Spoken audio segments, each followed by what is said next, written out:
Miabot sa 300,000 ka mga deboto ang midagsa sa Penitential Walk with Mary kaganihang kadlawon. Samtang malinawon ra nga napahigayon ang kalihukan subay sa nagsingabot nga Fiesta Señor. Sayra nato ang detalye niini pinagi sa report ni Alan Domingo.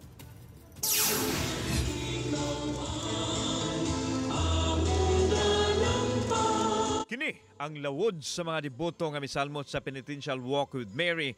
Diin giprosesyon ang imahen sa patrona sa Sugbo, ang mahal nga Birhen sa Guadalupe. Gisugdan ang prosesyon sa Fuente Osmeña alas 4 kaganinang kadlawon, diin nag-iyahay og bitbit sa imahen sa Senyor o sa Birhen ang mga tao. Samtang gipahigayon ang santos nga rosaryo uban sa iwag sa mga dinagkutan nga kandila sa mga deboto.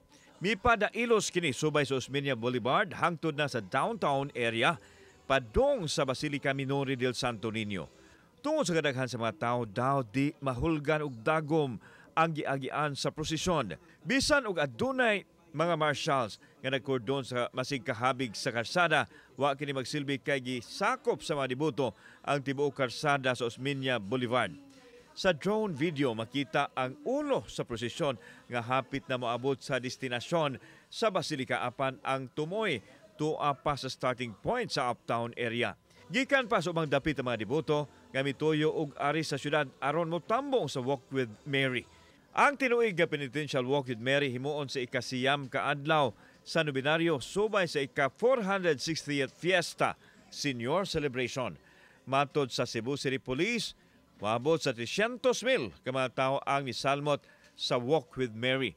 Samtang alas 5 na sa buntag miabot sa Basilica ang imahen sa Birhen sa Guadalupe. Gipahigayon dayon ang unang misa sa katapusang adlaw sa nobinaryo. Puno usab ang sulod ug gawas sa Basilica diin ang uban didto na lang daan nagpaabot sa imahen ug wa na mukuyog sa prosesyon.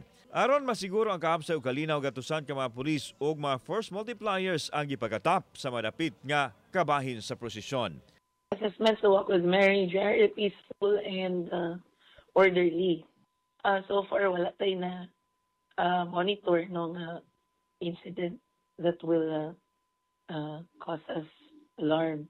Padayon ang pag-apod-apod gihapon sa mga deboto ni Senyor Santo Niño diri sa Basilica Minore del Santo Niño. Kinibisan pa man og gibalhin na ang imahen sa Balaang Bata ug sa Birhen sa Guadalupe dito sa St. Joseph National Shrine sa Dakbayan sa Mandaue atol sa gipahigayong traslasyon kaganinang buntag.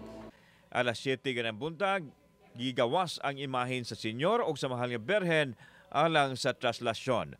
Kauban si Marlon Milgaso, ako si Alan Domingo. Balitag, Bisdak.